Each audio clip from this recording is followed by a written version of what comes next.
And therefore, sir, based on my skill set and experience, I feel that a 12% raise in my compensation is not inappropriate. Well, thank you for bringing this to my attention. However, we've done our research and we find that your current compensation is more in line with the present labor market conditions, perhaps in a year or two. Hey everyone! In this video, in this series on salary negotiation, I'm going to show you how employers assess your value and therefore determine your salary/compensation. Oh, and compensation just means your pay plus non-monetary rewards like benefits and perks, like giving you the use of a company car. Okay, are you ready? Here's the big secret. Companies honestly have no idea what to pay you.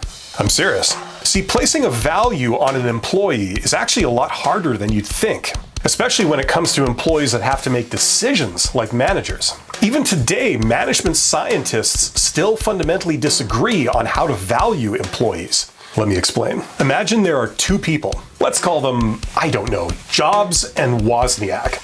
Jobs and Wozniak create a new company that generates $1 billion profit over 5 years. Then, Jobs leaves to found another company that fails and generates $0 profit before going bankrupt. Now let me ask you something. How much value would you place on Wozniak? With Jobs, he created $1 billion of value. But it turns out, Jobs could be worth zero. How much of this $1 billion is due to Wozniak? 50%? 5%? 95%? Everyone's going to have their own opinion. The only verifiable, indisputable facts here are that Jobs plus Wozniak equals $1 billion and Jobs on his own equals 0, bankruptcy. And by the way, what's Jobs worth? Let me know in the comments. Now replace Jobs and Wozniak with a manager and their employees. Now you can see what we're up against. There are many ways to assign value to an employee. Number one, calculate the total cost of an employee's education and training, the things that make them valuable.